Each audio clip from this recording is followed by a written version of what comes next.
Hello students, पिछले video lecture में हमने इलेक्ट्रॉन स्पिन के कंसेप्ट पर बात करी। Electrons in atoms behave like tiny magnets.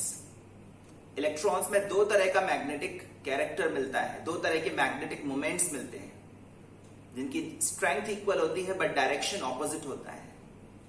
ये सारी बातें अपनी जगह सही हैं, बट इसकी ये रीजनिंग सही नहीं है कि इलेक्ट्रॉन एक पर्टिकुलर एक्सिस के अबाउट रोटेट या स्पिन कर रहा है।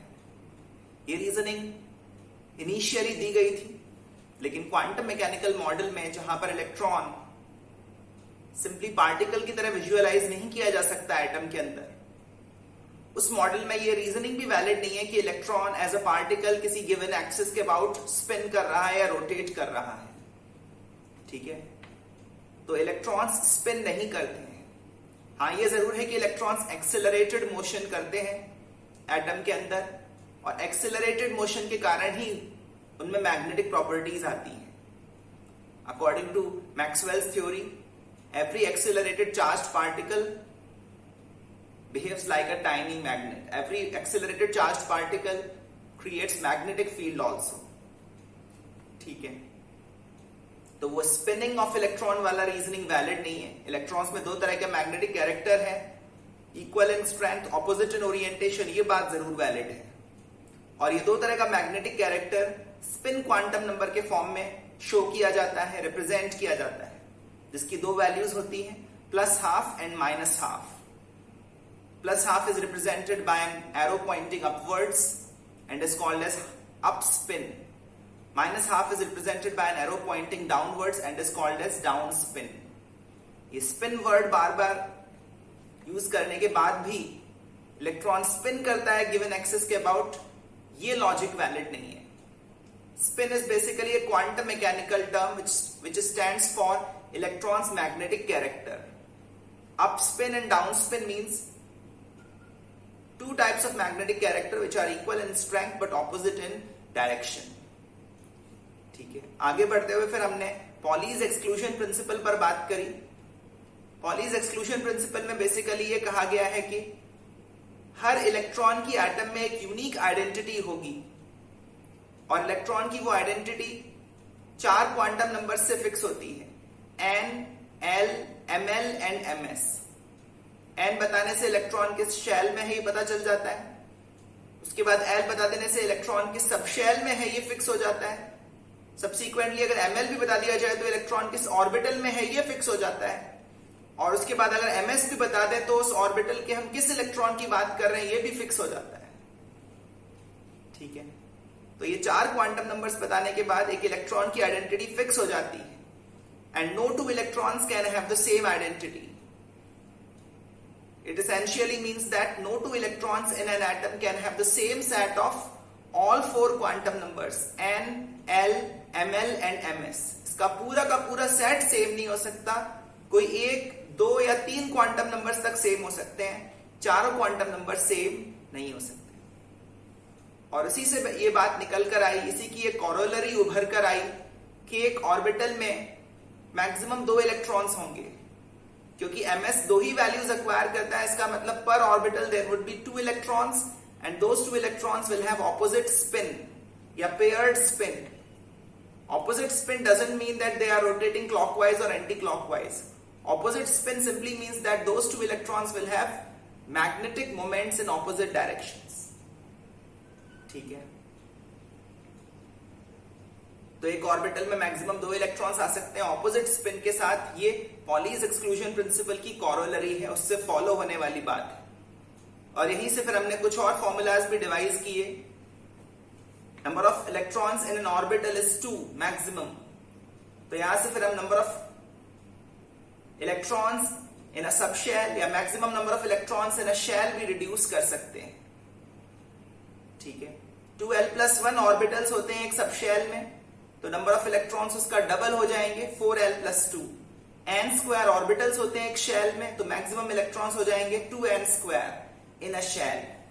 और यही बातें जो पिछली क्लास में भी डिस्कस हुई थी, वही मैंने यहां पर शुरुआत में लिखी हैं। Maximum electrons per orbital 2, maximum electrons in a subshell 4l+2, maximum electrons in a shell 2n²। और इसी को कुछ पर्टिकुलर केसेस में अप्लाई किया है। L की वैल्यू 0, 1, 2, 3 एंड 4 सब्स्टिट्यूट करने पर, इस फॉर्मूला में सब्स्टिट्यूट करने पर हमें पता चलता है कि S सब शेल में 2 इलेक्ट्रॉन्स, P सब शेल में 6 इलेक्ट्रॉन्स, B सब शेल में 10 और F सब शेल में 14 इलेक्ट्रॉन्स आ सकते हैं मैक्सिमम। G सब शेल जिसको अभी तक फिल करने की नौबत नहीं आई है ग्राउंड स्टेट कॉन्फ़िगरेशंस में, उसमें भी अगर इलेक्ट्रॉन्स भरने हो तो मैक्सिमम कितने इलेक्ट्रॉन्स आ सकते हैं? 18। तो ये चीजें आपको याद रखनी है। S, P, D and F subshell में 2, 6, 10 एंड 14 इलेक्ट्रॉन्स आ सकते हैं रिस्पेक्टिवली मैक्सिमम। ऐसे ही शेल वाइज अगर फाइंड करें तो 2n² फॉर्मूला अप्लाई करना होगा, मतलब n की वैल्यू का स्क्वायर करके उसको डबल करें,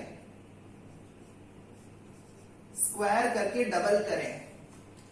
ऐसा करने पर आप देखेंगे कि फर्स्ट 4 शेल्स में 2, 8, 18 एंड 32 इलेक्ट्रॉन्स आ सकते हैं एट मैक्स। 5th शेल में मैक्सिमम कितने इलेक्ट्रॉन्स आ सकते हैं?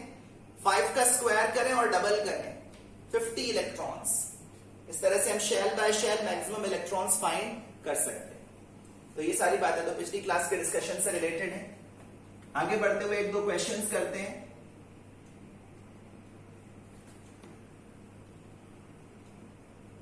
Which of the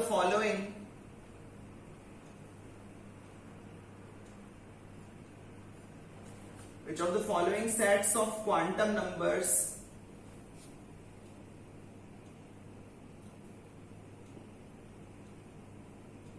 are valid for an electron in an atom? Valid बोले या legitimate बोले, for an electron in an atom.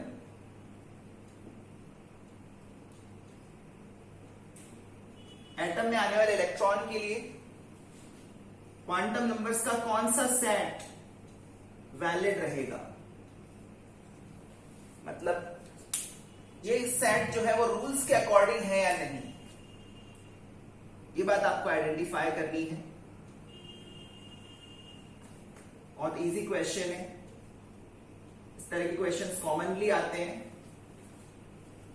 थोड़ा सा केयरफुल रहना है, रूल्स को थोड़ा ध्यान रखना है, और अगर रूल्स को थोड़ा ध्यान रखा तो क्वेश्चन पढ़ने के साथ साथ ही आप उसको आंसर कर पाएंगे।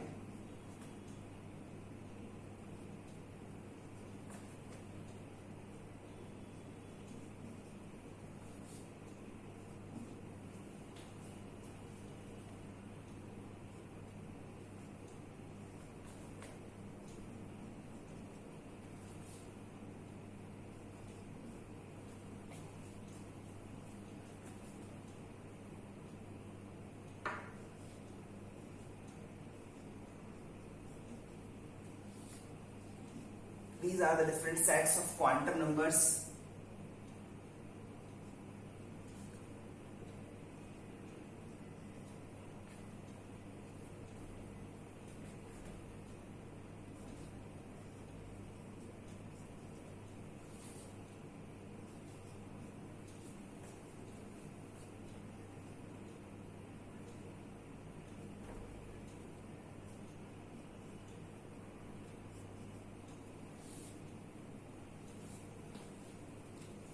ऐसे ही और भी पार्ट्स बना सकते हैं।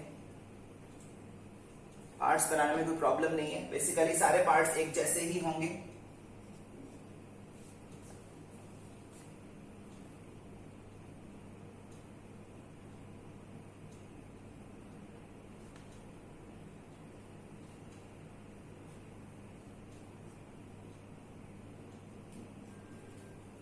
Check whether these are valid for an electron in an atom. 3, 2, 1। एक और सेट लिख लेते हैं। Total 8 set of quantum numbers. कौन कौन से वैलिड हैं ये आपको आइडेंटिफाई करना है। 3, 2, 1, 0। n की वैल्यू 3 हो सकती है, उसके लिए L2 हो सकता है। L2 है तो Ml+1 हो सकता है, क्योंकि Ml जाता है माइनस एल से प्लस एल तक इंटीग्रल स्टेप्स में, ये सब तो सही है, लेकिन एमएस जीरो हो सकता है क्या? एमएस को दो ही वैल्यूज असाइन की गई हैं, plus half and minus half. इसके अलावा कोई और वैल्यू एमएस को असाइन नहीं कर सकते, that would be considered invalid. Second set 2 2 -1 minus half, इसमें कोई मिस्टेक है? एन की वैल्यू 2 तो हो सकती है, लेकिन अगर एन 2 है तो एल 2 नहीं हो सकता। L can never be equal to N, तो ये भी एक invalid set of quantum numbers है। थर्ड वाला सेट, एन की वैल्यू 1, उसके लिए एल 0, उसके लिए एमएल 0, और एमएस तो इंडिपेंडेंट है बाकी तीनों क्वांटम नंबर्स से।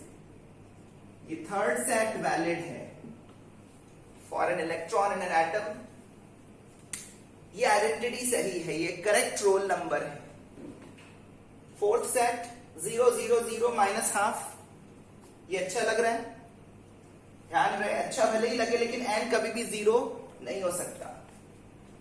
एन की वैल्यू एक पॉजिटिव इंटीजर से स्टार्ट करना जरूरी है, 1 से।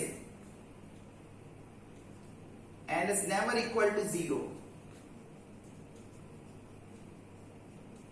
इस आइडेंटिटी का कोई इलेक्ट्रॉन एटम के अंदर एग्जिस्ट नहीं कर पाएगा। 7 1 0 प्लस हाफ, इसमें अगर आप देखेंगे तो क्वांटम नंबर्स रूल को फॉलो कर रहे हैं और ये सेट वैलिड है। सिक्स्थ वाला सेट एन 3 हो सकता है, उसके लिए एल 1 हो सकता है, लेकिन अगर एल 1 है तो एम एल -2 नहीं हो सकता। एम एल का मैग्नीट्यूड एल से ज्यादा नहीं हो सकता।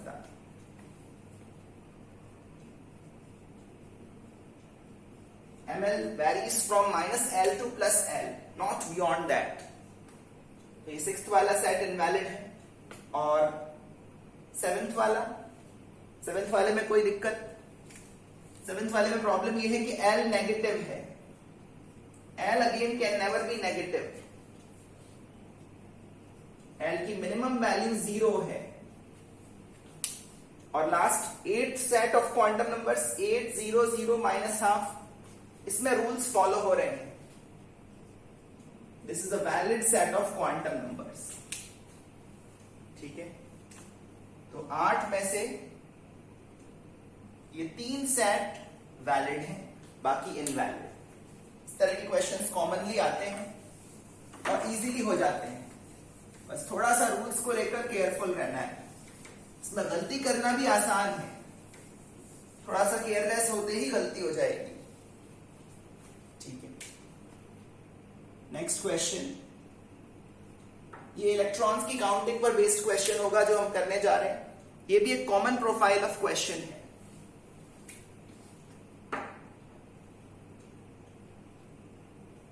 How many electrons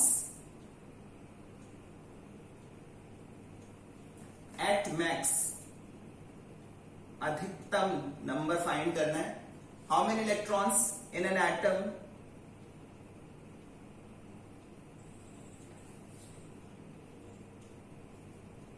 can have the following set of quantum numbers.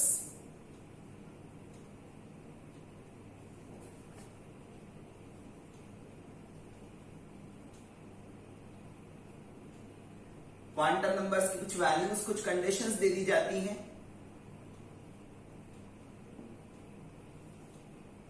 और उनके कॉरेस्पॉन्डिंग कितने इलेक्ट्रॉन्स हो सकते हैं एक एटम में, की मैक्सिमम वैल्यू फाइंड करनी होती है। चलिए इस तरह का क्वेश्चन भी करते हैं।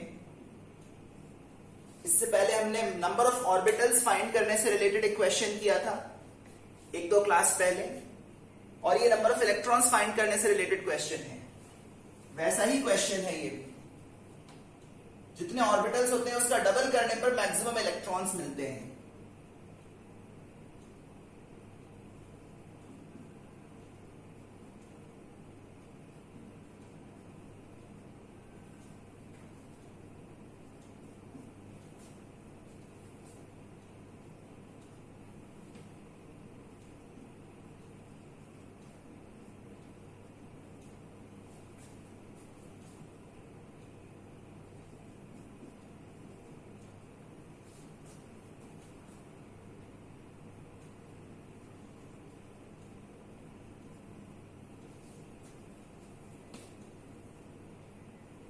एन एल एम एल और एम एस के जितने सेट बन जाएंगे उतने ही इलेक्ट्रॉन्स होंगे, क्योंकि हर वैलिड सेट एक इलेक्ट्रॉन को कॉरेस्पॉन्ड करता है।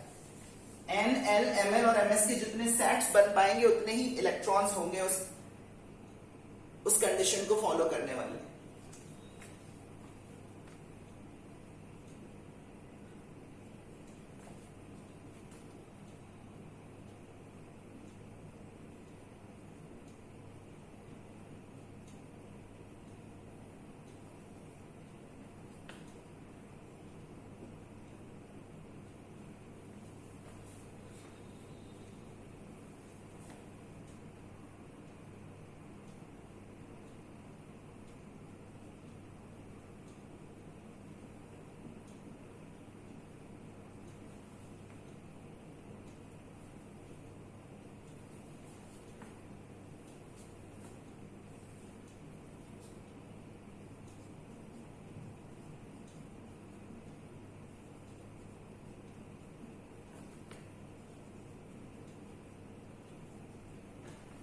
यहां पर कई केसेस बन सकते हैं।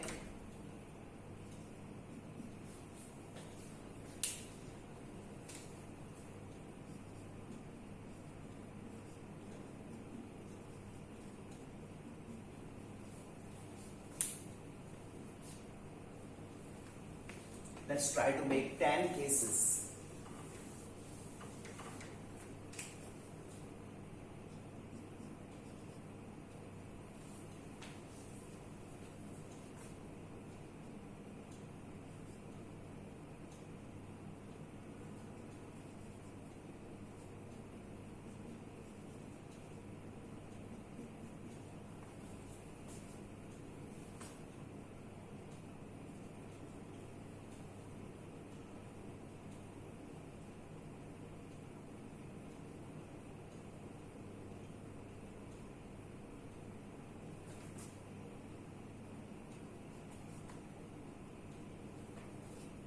तो ये हैं कुछ 10 केसेस, और हर केस में आपको मैक्सिमम इलेक्ट्रॉन्स फाइंड करने हैं which can possess these quantum numbers. n is equal to 5. ये तो फिफ्थ शेल की बात हो गई। किसी शेल में मैक्सिमम कितने इलेक्ट्रॉन्स हो सकते हैं उसका फॉर्मूला है 2n square, 2 times 5 square. Fifth shell में 50 इलेक्ट्रॉन्स हो सकते हैं। फर्स्ट शेल में 2। फर्स्ट शेल एक ऐसा शेल है जिसमें एक ही सब शेल है, एस सब शेल, और सब शेल में एक ही ऑर्बिटल है। इसका मतलब फर्स्ट शेल में कुल मिलाकर एक ही ऑर्बिटल है, और एक ही ऑर्बिटल में मैक्सिमम कितने इलेक्ट्रॉन्स आ पाएंगे? 2। तो फर्स्ट शेल में 2 इलेक्ट्रॉन्स, सेकेंड में 8, थर्ड में 18, फोर्थ में 32, फिफ्थ में 50 इलेक्ट्रॉन्स आ सकते हैं। ठीक है, नेक्स्ट पार्ट पर आते हैं। एन और एल दोनों बता दिए, इसका मतलब हम सब शेल पर आ गए। ये 5G सब शेल है, और एक सब शेल में मैक्सिमम कितने इलेक्ट्रॉन्स होंगे? उसका फॉर्मूला है 4l plus 2, 4 times 4 plus 2, this will be 18। 5G सब शेल में 18 इलेक्ट्रॉन्स होंगे। फॉर दैट मैटर किसी भी G सब शेल में मैक्सिमम 18 इलेक्ट्रॉन्स आ सकते हैं। ठीक है, ये खाली भी हो सकता है, और मैक्सिमम कितने इलेक्ट्रॉन्स आ सकते हैं? 18। n is equal to 4, ml is equal to 2। यहां पर ध्यान से देखिए, यहां पर एक मॉड्यूलस का साइन लगा हुआ है। इसका मतलब ml प्लस और माइनस 2 दोनों हो सकता है। ml प्लस माइनस 2 दोनों हो सकता है। अब n अगर 4 है तो l की क्या क्या वैल्यूज अलाउड होंगी? 0, 1, 2, 3। लेकिन सोचो अगर L 0 है तो ml प्लस या माइनस 2 आ सकता है क्या? 1 होने पर आ सकता है क्या? L अगर 2 हो तो ml प्लस माइनस 2 हो सकता है, 3 होने पर भी हो सकता है, because ml varies from minus L two plus L। अब यहां पर आपको नंबर ऑफ ऑर्बिटल्स फाइंड कर लेने चाहिए। n, l और ml के जितने सेट बन जाएंगे उतने ही ऑर्बिटल्स होंगे। Let's try to make sets of n, l and ml। 4, 2 plus 2, 4, 2 minus 2, 4, 3 plus 2, 4, 3 minus 2। इस तरह से आप देखेंगे टोटल 4 सेट बनेंगे, 4 different sets of NLML, which means 4 orbitals, and 4 orbitals can house a maximum of 8 electrons. 4 2 plus 2 4 2 minus 2 4 3 plus 2 4 3 minus 2, ये है 4 orbitals के addresses जिनमें मैक्सिमम कितने इलेक्ट्रॉन्स आ पाएंगे? 8। थर्ड पार्ट का आंसर 8। उम्मीद है आपको भी आंसर्स मिल पाए हैं खुद के लेवल पर। अगर नहीं मिले तो बाकी पार्ट्स वीडियो पॉज करके खुद से ट्राई करें, खुद से अटेम्प्ट कर पाना बहुत जरूरी है। n की वैल्यू 4, ms की वैल्यू -12। वैसे तो फोर्थ शेल में 16 ऑर्बिटल्स होंगे और हर ऑर्बिटल में 2 इलेक्ट्रॉन्स आ सकते हैं, एक का ms वैल्यू -12, एक का ms वैल्यू +12। लेकिन +12 वाला हमें लेना नहीं है, सिर्फ -12 ms की वैल्यू रखनी है। तो इस वैल्यू का हर ऑर्बिटल में एक ही इलेक्ट्रॉन मिल सकता है, ठीक है। दूसरी वैल्यू तो +12 है, तो एक ऑर्बिटल में ms -12 का एक ही इलेक्ट्रॉन मिलेगा। एंड वी हैव 16 ऑर्बिटल्स, तो टोटल कितने इलेक्ट्रॉन्स मिल सकते हैं? 16। मैक्सिमम 16 इलेक्ट्रॉन्स विद ms -12, ठीक है। इस फिफ्थ पार्ट में n, l और ms दिया हुआ है, ml मिसिंग है, ठीक है ना। तो अपन जानते हैं कि अगर l की वैल्यू 2 है तो ml क्या हो सकता है? -2 -1 0 +1 +2, ठीक है। n 4 है, l 2 है और l 2 है, तो ml -2 से +2 होगा। ms की वैल्यू -12 है, तो सोचिए n, l, ml और ms के कितने सेट बन जाएंगे? 4 2 -2 -12, 4 2 -1 -12, 4 2 0 -12, 4 2 +1 -12, 4 2 +2 -12, कितने सेट बनेंगे? 5 सेट्स।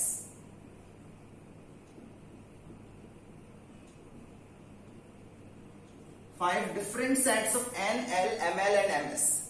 और इन 5 सेट में जो डिफरेंस है वो ms में होगा, बाकी किसी क्वांटम नंबर में फर्क नहीं है।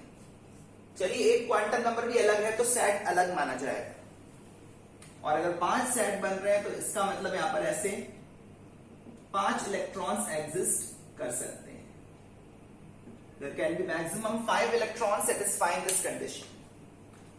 तो लॉजिक इन्वॉल्व यही है कि आप n, l, ml और ms के कितने सेट बन सकते हैं वो सोच लो, ठीक है। यहां पर आपके काम आने वाले फॉर्मूलाज हैं 2n², 4l+2, number of electrons in a subshell is 4l+2, number of electrons in a shell is 2n²। तो वो फॉर्मूलाज भी आपके काम आएंगे। यहां 6th केस में n 3 है, ml 0 है। एक क्वांटम नंबर अभी मिसिंग है, l। ऑब्वियसली ms भी मिसिंग है, ms के बारे में बाद में सोचेंगे। l की यहां पर 3 वैल्यूज हो सकती हैं, क्योंकि n 3 है तो l हो सकता है 0 1 2। अब n भी आ गया, l भी आ गया और ml भी आ गया। कितने सेट बन रहे हैं यहां पर? 3 सेट्स n, l और ml के, 3 0 0, 3 1 0, 3 2 0।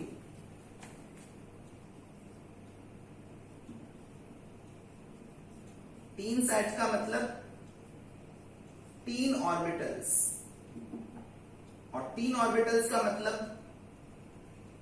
मैक्सिमम कितने इलेक्ट्रॉन्स? 6 इलेक्ट्रॉन्स।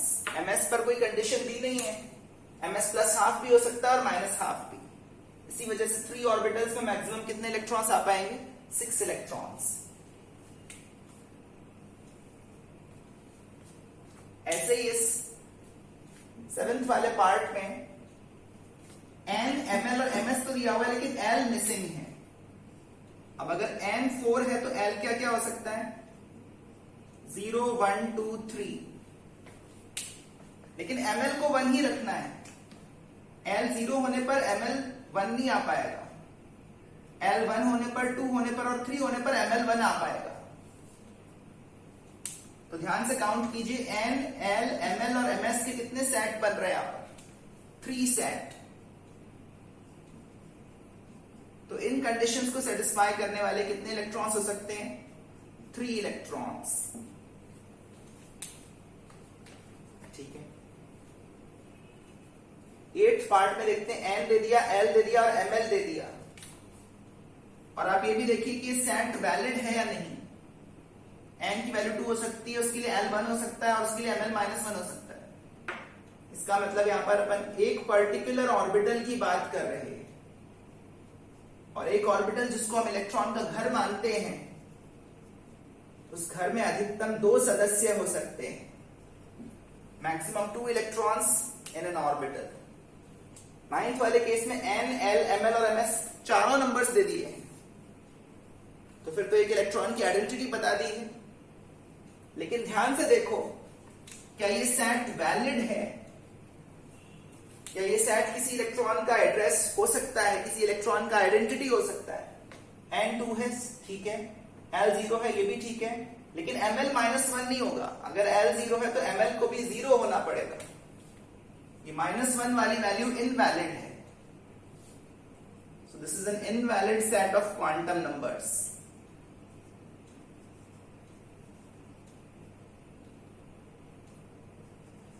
एक भी क्वांटम नंबर अगर रूल के अकॉर्डिंग नहीं है तो वो सेट इनवैलिड माना जाएगा, और अगर इनवैलिड सेट है तो ऐसा कोई इलेक्ट्रॉन एग्जिस्ट नहीं कर सकता।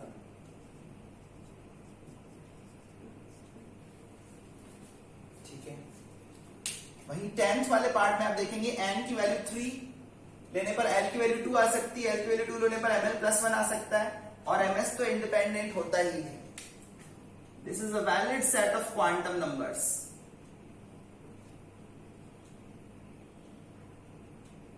Providing a unique identity for an electron. One electron is possible. इस आइडेंटिटी का एक इलेक्ट्रॉन हो सकता है, एक से ज्यादा नहीं, बट एक तो हो सकता है इस आइडेंटिटी का इलेक्ट्रॉन किसी एटम में। तो उम्मीद है इस तरह के क्वेश्चंस करना आपको समझ में आ रहा है। ऐसे क्वेश्चंस हमने ऑर्बिटल्स के कॉन्टेक्स्ट में भी किए थे, नंबर ऑफ ऑर्बिटल्स काउंट करने के लिए, और इलेक्ट्रॉन्स के कॉन्टेक्स्ट में भी किए, नंबर ऑफ इलेक्ट्रॉन्स काउंट करने के लिए। तो क्वांटम नंबर्स का डिस्कशन यहां पर कंप्लीट हो जाता है। आगे बढ़ते हुए अब हम shapes, sizes and orientations of orbitals कैसे डिसाइड किए गए उस बारे में कुछ चर्चा करते हैं।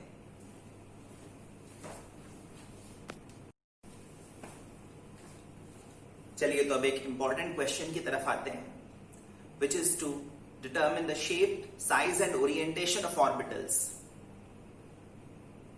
कोई सोचेगा कि आपने तो कहा था कि ऑर्बिटल एक वेव फंक्शन है, एक मैथमेटिकल फंक्शन, और वो भी ऐसा फंक्शन जिसका कोई फिजिकल इंटरप्रिटेशन नहीं है। मतलब वो फिजिकली क्या चीज है, वो कौन सा डिस्टरबेंस है, उसका हम कोई नाम नहीं दे पाते। जैसे पानी में वेव्स क्रिएट होती हैं तो वाटर मॉलिक्यूल्स ऑसिलेट करते हैं, इलेक्ट्रोमैग्नेटिक वेव्स में electric field and magnetic fields oscillate करते हैं, लेकिन इलेक्ट्रॉन वेव में क्या चीज ऑसिलेट कर रही है उसको हम कोई नाम भी नहीं दे पा रहे थे। तो ऑर्बिटल जिसका हमने कोई फिजिकल इंटरप्रिटेशन नहीं बताया था, उसका फिर हम साइज और शेप कैसे फिक्स करने लगे? उसका जवाब यह है कि हमने ऑर्बिटल को विजुअलाइज किया है as a home of electron. एक ऑर्बिटल जिसको हमने इलेक्ट्रॉन का घर माना है, उसके अंदर भरा रहता है इलेक्ट्रॉन क्लाउड। उस इलेक्ट्रॉन क्लाउड का ही साइज क्या है, उस इलेक्ट्रॉन क्लाउड का शेप क्या है, ये बताना ही ऑर्बिटल का शेप एंड साइज है। ठीक है, ऑर्बिटल जो कि इलेक्ट्रॉन वेव के बारे में हमें बताता है, वेव फंक्शन बताता है, उस वेव फंक्शन की मदद से हम एक इलेक्ट्रॉन क्लाउड बना पाते हैं। वो इलेक्ट्रॉन क्लाउड किस एक्सटेंट तक फैला हुआ है, किस शेप में फैला हुआ है न्यूक्लियस के अराउंड, वो पता करना ही ऑर्बिटल का साइज एंड शेप पता करना है। ठीक है, so size and shape of an orbital refers to the size and shape of the electron cloud associated with that orbital. यही बातें मैंने यहां पर बिगिनिंग में लिखी हैं। सेक्शन जो हम बिगिन कर रहे हैं उसका नाम है shape, size and orientation of orbitals. Electrons in atoms are standing waves. ये बात मैंने पहले भी कही थी। स्टैंडिंग वेव्स ऐसी वेव्स होती हैं जिनकी एनर्जी कांस्टेंट रहती है और जो कहीं दूर दूर तक ट्रेवल नहीं कर रही होती है, जो एक रीजन के अंदर कन्फाइंड होती है। Waves confined within a region are called as standing waves. और स्टैंडिंग वेव्स स्टेबल तभी रह पाएंगे जब उनकी एनर्जी कांस्टेंट बनी रहे। इलेक्ट्रॉन्स ऐसे स्टैंडिंग वेव्स हैं जिनकी एनर्जी फिक्स्ड है और जो एक रीजन में, न्यूक्लियस के अराउंड एक रीजन में कन्फाइंड है। और इलेक्ट्रॉन को हम विजुअलाइज करते हैं as a cloud of negative charge surrounding the nucleus. Electron की एग्जैक्ट पोजीशन नहीं बता पाते, हाँ इलेक्ट्रॉन के किस पोजीशन पर मिलने की कितनी प्रोबेबिलिटी है वो जरूर बता पाते हैं। और इसी प्रोबेबिलिटी के आइडिया से कंस्ट्रक्ट होता है कि इलेक्ट्रॉन क्लाउड। जिस तरह से आसमान में दिखने वाले बादलों में कहीं कहीं पर वाटर वेपर्स की डेंसिटी ज्यादा होती है, कहीं कहीं पर वाटर वेपर्स की डेंसिटी कम होती है। उन क्लाउड्स की कोई फिक्स्ड वेल मार्क्ड बाउंड्री नहीं होती। क्लाउड कहां पर एग्जैक्टली खत्म हो गया ये हम नहीं बता सकते। कुछ वैसे ही इलेक्ट्रॉन्स के केस में भी कहीं कहीं पर इलेक्ट्रॉन के मिलने की प्रोबेबिलिटी ज्यादा है। जहां पर इलेक्ट्रॉन के मिलने की प्रोबेबिलिटी ज्यादा है वहां पर हम बोलेंगे कि चार्ज की डेंसिटी ज्यादा है। जिस तरह से आसमान में दिखने वाले बादलों में वाटर वेपर की डेंसिटी वेरी करती है, वैसे ही इलेक्ट्रॉन क्लाउड में चार्ज की डेंसिटी वेरी करती है।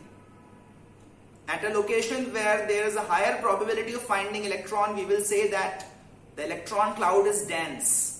It has greater charge density over there. और जहां पर इलेक्ट्रॉन के मिलने की प्रोबेबिलिटी कम है वहां पर हम बोलेंगे कि इलेक्ट्रॉन क्लाउड स्पार्स है, लेस डेंस है, वहां पर चार्ज डेंसिटी कम है। और जिस तरह से आसमान में दिखने वाले बादलों की कोई बाउंड्री, वेल मार्क्ड बाउंड्री नहीं है, उस तरह से ही इलेक्ट्रॉन क्लाउड्स की भी कोई वेल मार्क्ड बाउंड्री नहीं। उनकी बाउंड्री मार्क करने के लिए हमें एक अप्रोक्सीमेशन करना पड़ेगा, एक क्राइटेरिया फिक्स करना पड़ेगा। वो क्राइटेरिया क्या है उस पर अब हम बात करेंगे। इलेक्ट्रॉन को क्लाउड की तरह मानना एक यूजफुल विजुअलाइजेशन है, जिसके थ्रू हम कई सारी सही चीजें इंटरप्रेट कर सकते हैं। The size and shape of an orbital refers to the shape and size of an orbital refers to the shape and size of the electron cloud associated with the orbital. लेकिन वो shape and size fix करें कैसे?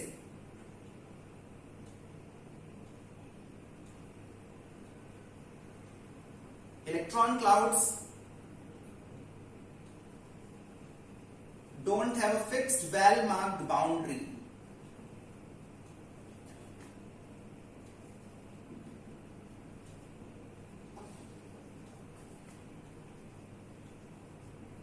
Electron clouds की कोई boundary marked नहीं है, ऐसा कोई लाइन ड्रॉन नहीं है एटम के अंदर की जिसके बारे में भी कह सकें कि इस लाइन को क्रॉस करते ही इलेक्ट्रॉन क्लाउड खत्म हो जाएगा। इसके आगे इलेक्ट्रॉन क्लाउड बिल्कुल भी नहीं है, सारा का सारा इलेक्ट्रॉन क्लाउड इस लाइन के अंदर ही है। इस तरह की बातें हम नहीं कर सकते। Electron clouds don't have a fixed well marked boundary.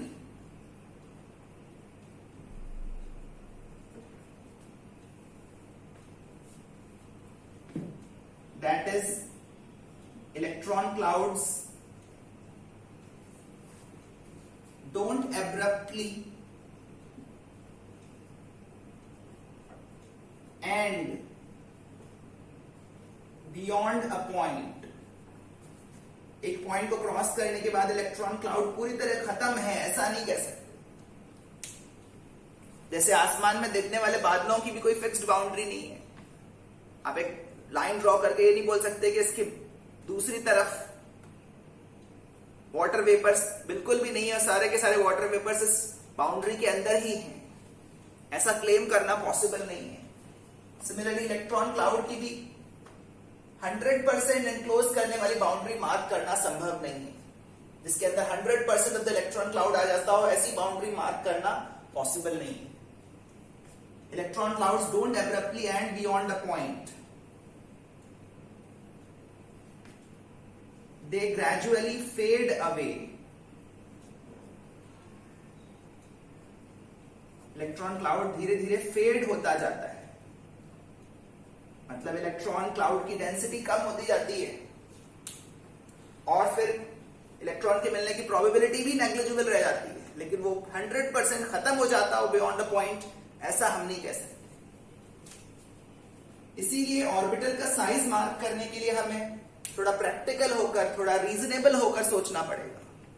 100% electron cloud हम एनक्लोज नहीं कर सकते, इसीलिए साइंटिस्ट्स ने 90% या 95% इलेक्ट्रॉन क्लाउड एनक्लोज करने का फॉर्मूला डिवाइस किया है।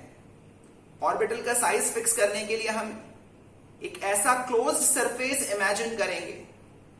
ध्यान रहे, ऐसा कोई सॉलिड सरफेस एटम के अंदर बना हुआ नहीं है, but to determine or fix the size of an orbital we will imagine a closed surface, ऐसा क्लोज्ड सरफेस जिसका सेंटर न्यूक्लियस हो, a closed surface that encloses 90% of the cloud और 95% of the electron cloud, जिसके अंदर electron का 90% of the charge आ जाता हो, ऐसा हम वॉल्यूम इमेजिन करेंगे।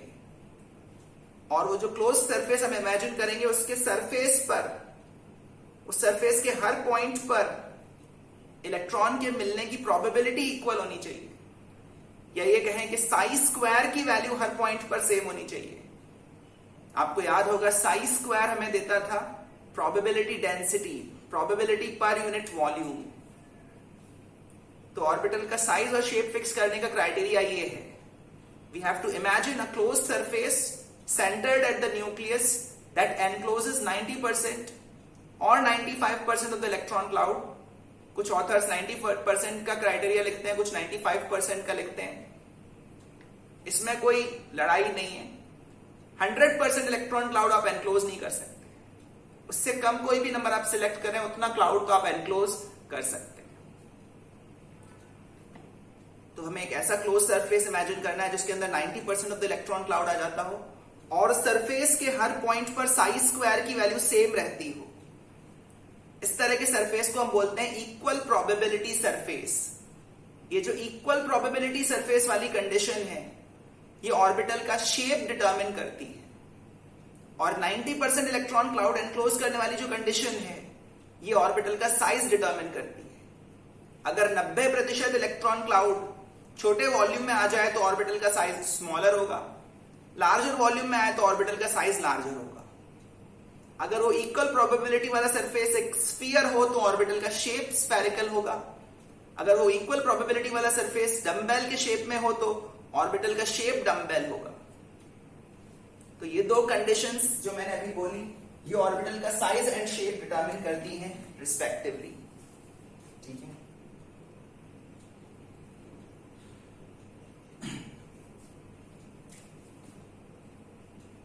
to determine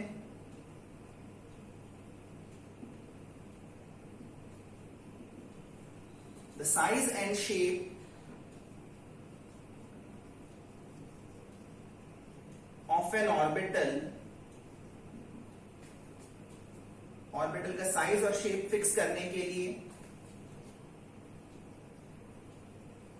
एक imaginary closed surface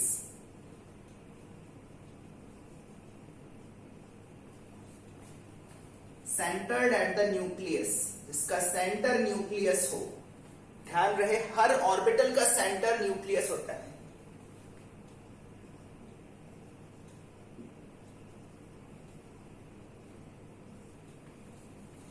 An imaginary closed surface centered at the nucleus is chosen, selected, that encloses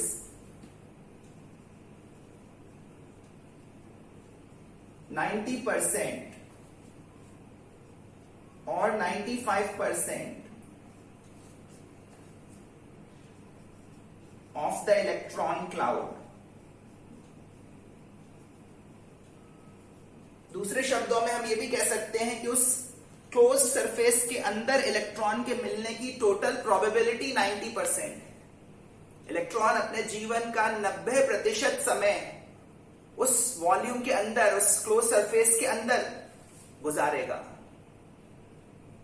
इसका मतलब बाहर मिलने की प्रोबेबिलिटी भी फाइनाइट है। 100% प्रोबेबिलिटी एनक्लोज करने वाला वॉल्यूम हम सिलेक्ट नहीं कर पाते,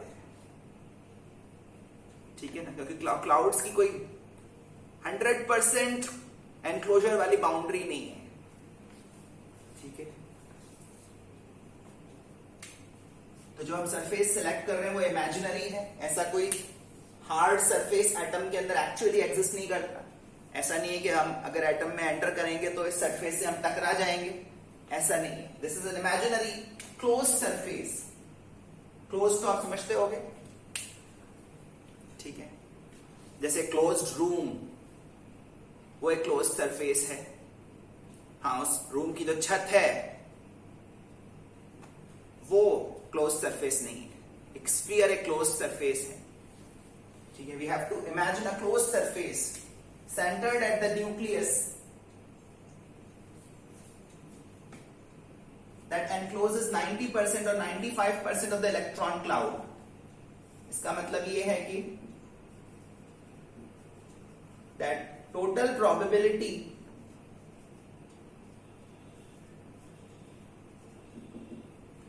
of finding the electron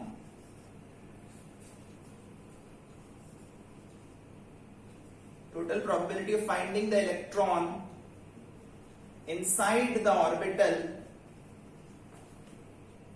inside the surface is 90% or 95%, जो भी आप सिलेक्ट करें, encloses 90% of the electron cloud and on whose surface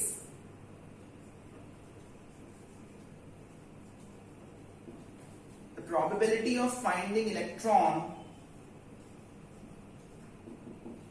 the probability of finding the electron is the same everywhere. Probability of finding the electron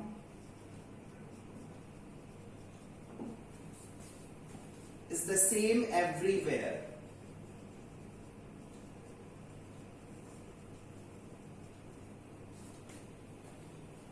इस तरह के surface को अपन क्या कहते हैं? Equal probability surface.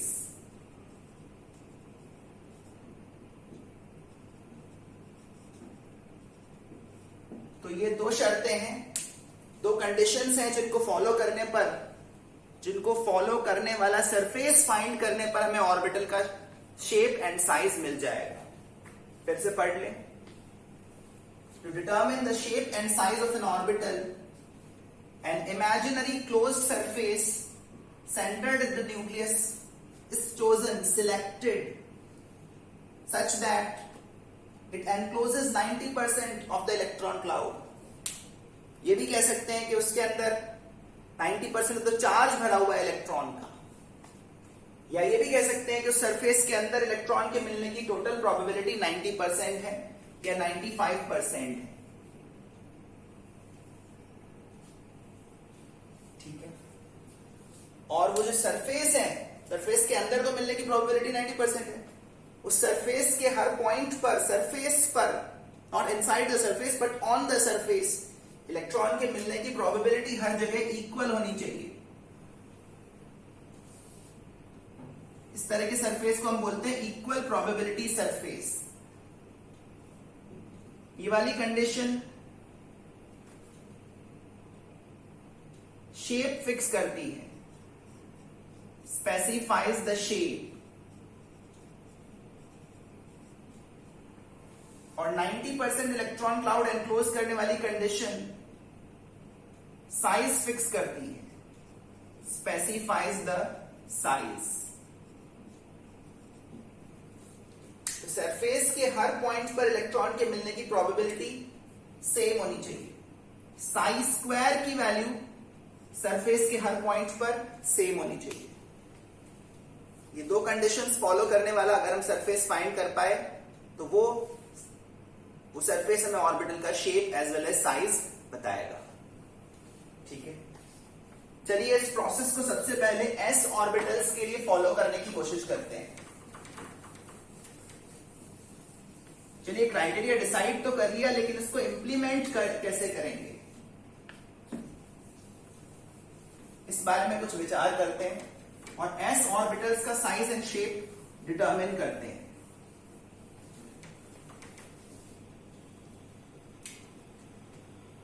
चैप्टर की शुरुआती कुछ बातें, इनफैक्ट क्वांटम मैकेनिकल मॉडल की कुछ शुरुआती बातें आपको रिकलेक्ट कराना चाहूंगा। श्रोडिंगर्स वेव इक्वेशन का सॉल्यूशन जो साई होता है उसको बोलते हैं wave function of an electron. Electron wave को डिस्क्राइब करने वाला फंक्शन, इसी का दूसरा नाम है ऑर्बिटल। ठीक है, साइज को अगर हम स्क्वायर कर दें या इनफैक्ट सिर्फ मैग्नीट्यूड ले लें, मॉड ऑफ साई अगर लें तो वो हमें देता है एम्पलीट्यूड ऑफ इलेक्ट्रॉन वेव।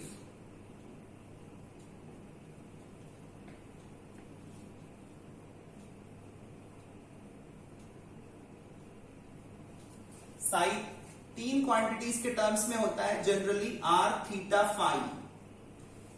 ये स्फेरिकल कोऑर्डिनेट्स हैं किसी पॉइंट के। जिस तरह से कार्टेशियन सिस्टम के अंदर किसी भी पॉइंट के कोऑर्डिनेट्स एक्स, वाई, जेड होते हैं, वैसे ही ये एक दूसरा स्फेरिकल कोऑर्डिनेट सिस्टम है। इसमें किसी पॉइंट के कोऑर्डिनेट्स आर, थीटा, फाई होते हैं, where r is distance from the nucleus या distance from an origin. Origin nucleus को माना जा रहा है। किसी भी पॉइंट पर साई की वैल्यू फाइंड करके अगर उसका मॉड लें, एब्सोल्यूट वैल्यू लें, तो वो अपन को देता है amplitude of electron wave at that point. और ये जो एम्पलीट्यूड है इसको अपन प्रोबेबिलिटी एम्पलीट्यूड भी कहते हैं, क्योंकि ये एम्पलीट्यूड हमें इलेक्ट्रॉन के मिलने की प्रोबेबिलिटी बताता है। Sai square is called probability density. Probability per unit volume of finding electron.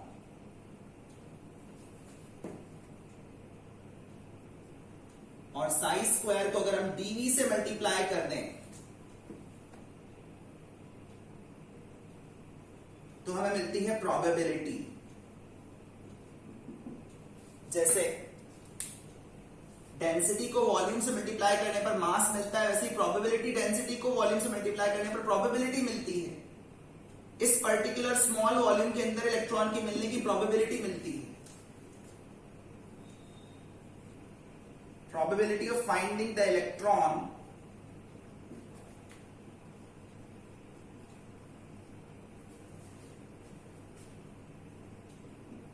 inside the volume dV. dV is an infinitesimally small volume. कोई बोलेगा infinitesimally small volume ही क्यों ले रहे हो, बड़ा वॉल्यूम क्यों नहीं ले रहे हो? बड़ा वॉल्यूम इसलिए नहीं ले रहे क्योंकि बड़ा वॉल्यूम अगर लेंगे तो साई स्क्वायर की वैल्यू उसके हर पॉइंट पर अलग अलग हो सकती है। हम इतना छोटा वॉल्यूम ले रहे हैं कि उसके हर पॉइंट पर साई स्क्वायर की वैल्यू सेम है, ऐसा हम मान सकें। ठीक है,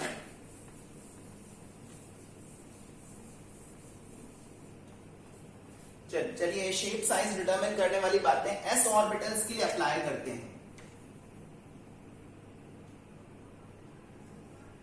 shape and size of S orbitals.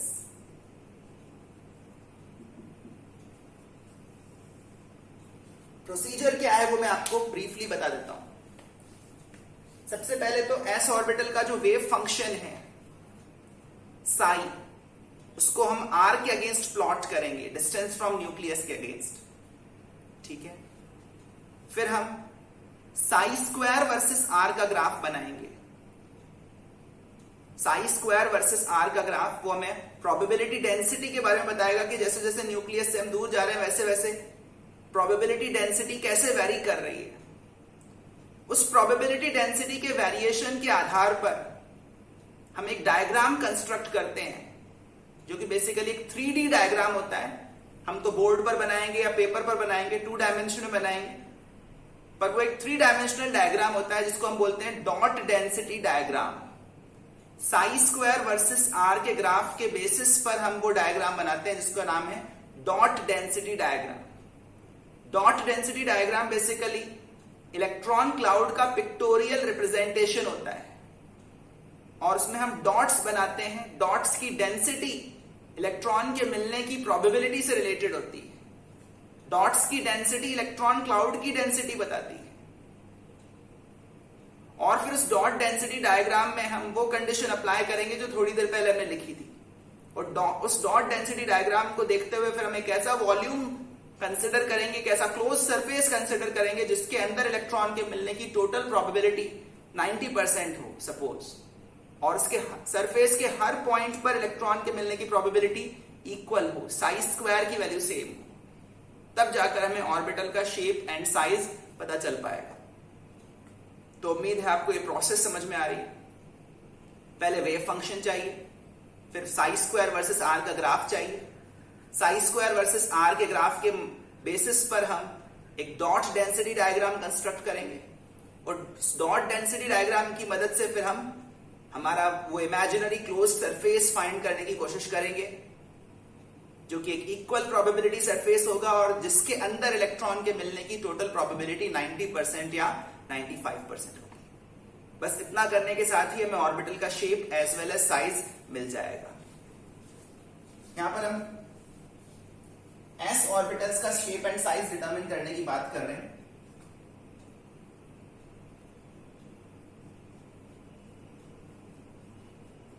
The wave function of s orbitals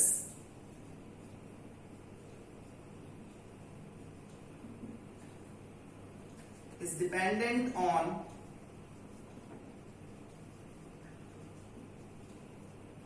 r alone,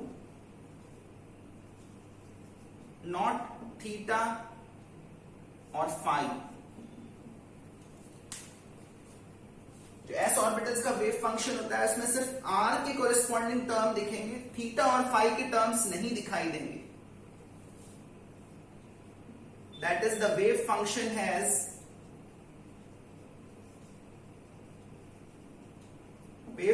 has radial part only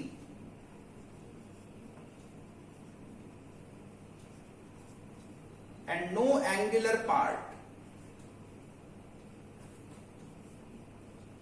theta और फाई पर अगर डिपेंडेंट होता साई तो हम बोलते कि वेव फंक्शन में एंगुलर पार्ट भी है, लेकिन वेव फंक्शन सिर्फ आर पर डिपेंडेंट आता है एस ऑर्बिटल्स के लिए। इस वजह से हम बोलते हैं कि वेव फंक्शन में सिर्फ रेडियल पार्ट है। इसका मतलब यह भी है कि साई की वैल्यू सिर्फ आर पर डिपेंड करती है, साई स्क्वायर की वैल्यू भी सिर्फ आर पर डिपेंड करेगी।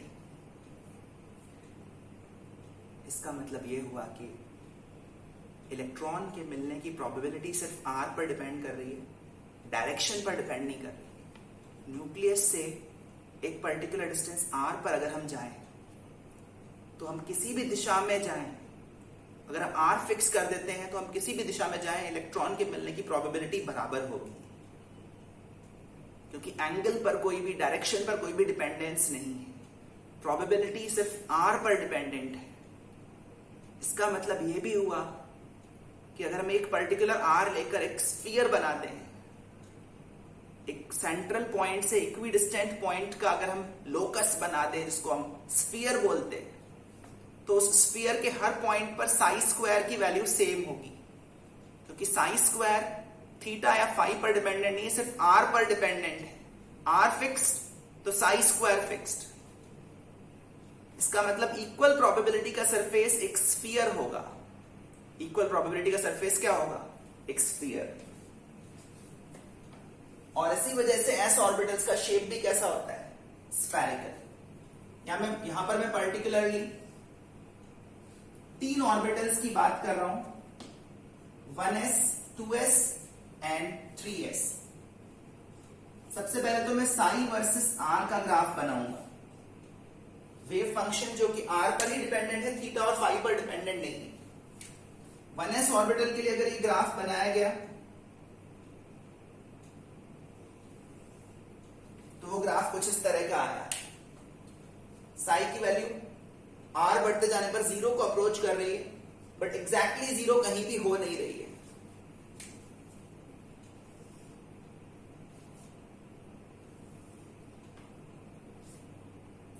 टू एस ऑर्बिटल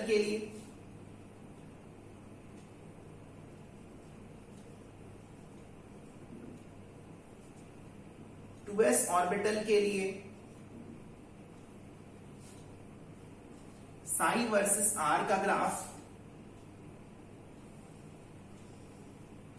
कुछ इस तरह से आया। साई की वैल्यू नेगेटिव भी हुई, एक बार जीरो भी हुई, और फिर बाद में जीरो को फिर से अप्रोच कर रही है, हालांकि एग्जैक्टली जीरो दोबारा से नहीं हो पा रही है। ठीक है,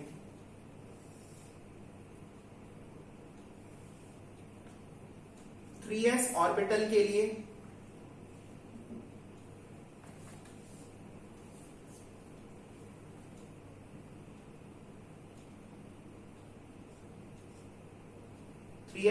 लिए साई दो बार जीरो वैल्यू को अप्रोच कर रहा है, एक बार नेगेटिव हो रहा है, दो बार जीरो हो रहा है, और तीसरी बार फिर से जीरो को अप्रोच जरूर कर रहा है, लेकिन एग्जैक्टली जीरो दोबारा से नहीं हो पाएगा। ये तो साई का वेरिएशन है तीन ऑर्बिटल्स के लिए, 1s 2s एंड 3s। इसका अगर हम मॉड ले लें तो मॉड लेने पर ये वाला पोर्शन भी ऊपर आ जाएगा, मॉड्यूलस लेने पर क्वांटिटी पॉजिटिव हो जाएगी।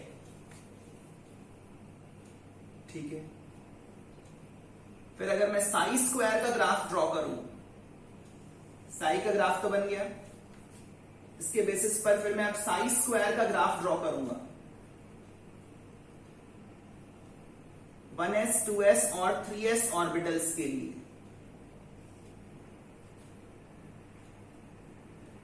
जो कि प्रोबेबिलिटी डेंसिटी का ग्राफ होगा।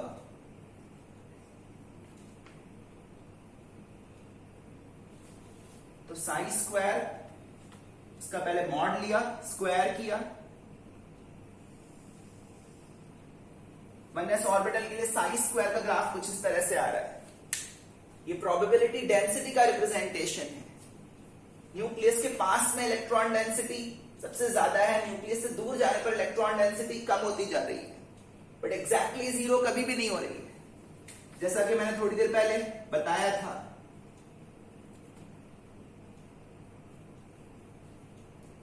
Electron cloud doesn't abruptly end. Electron cloud just fades away.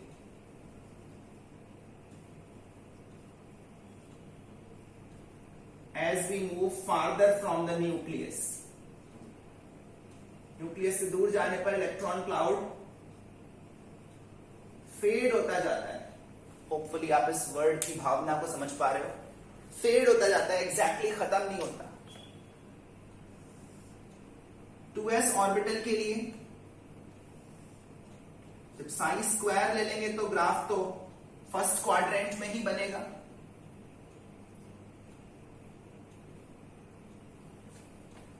ठीक है, इसका स्क्वायर ले रहे हैं।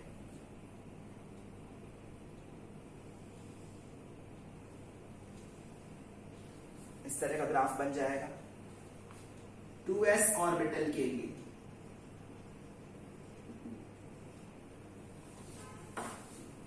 और 3s ऑर्बिटल के लिए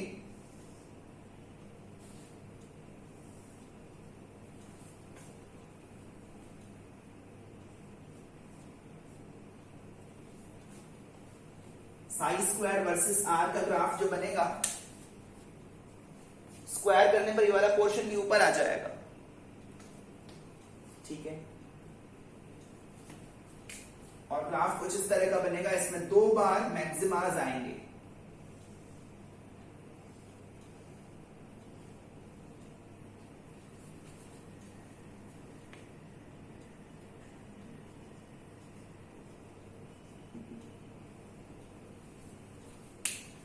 साई स्क्वायर का ग्राफ है 3s ऑर्बिटल के लिए। इन ग्राफ्स की मदद से फिर हम डॉट डेंसिटी डायग्राम बनाएंगे, जैसा कि मैंने बताया, जो कि इलेक्ट्रॉन क्लाउड का पिक्टोरियल रिप्रेजेंटेशन होगा। और फिर इस डॉट डेंसिटी डायग्राम में हम वो सरफेस बनाएंगे जिसके अंदर 90% इलेक्ट्रॉन क्लाउड भरा हुआ है, और सरफेस के हर पॉइंट पर साई स्क्वायर सेम है। एस ऑर्बिटल्स के लिए वो जो इक्वल प्रोबेबिलिटी वाला सरफेस है वो एक स्फीयर होगा।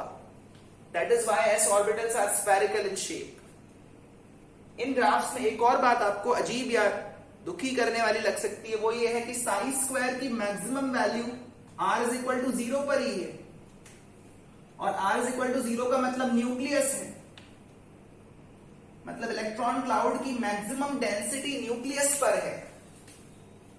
तो क्या इलेक्ट्रॉन न्यूक्लियस पर एग्जिस्ट करेगा? क्या इलेक्ट्रॉन ज्यादातर समय न्यूक्लियस पर रहता है? हमने तो जाना था कि इलेक्ट्रॉन न्यूक्लियस में नहीं रहता, लेकिन साई स्क्वायर की maximum value r is equal to 0 पर ही आ रही है। इलेक्ट्रॉन क्या न्यूक्लियस के अंदर एग्जिस्ट करेगा? इस सवाल का जवाब मैं आपको अगली क्लास में दूंगा। डॉट डेंसिटी डायग्राम भी अगली क्लास में ड्रॉ करेंगे, और शेप्स p और d ऑर्बिटल्स के भी ड्रॉ करके देखेंगे। So this discussion will proceed further in the next class. जो क्यूरियोसिटीज हैं उनके जवाब ढूंढने की कोशिश करिए। बहुत जल्द अगली क्लास में आपको वो जवाब मिल भी जाएंगे। चलिए मिलते हैं अगली क्लास में। Thank you very much.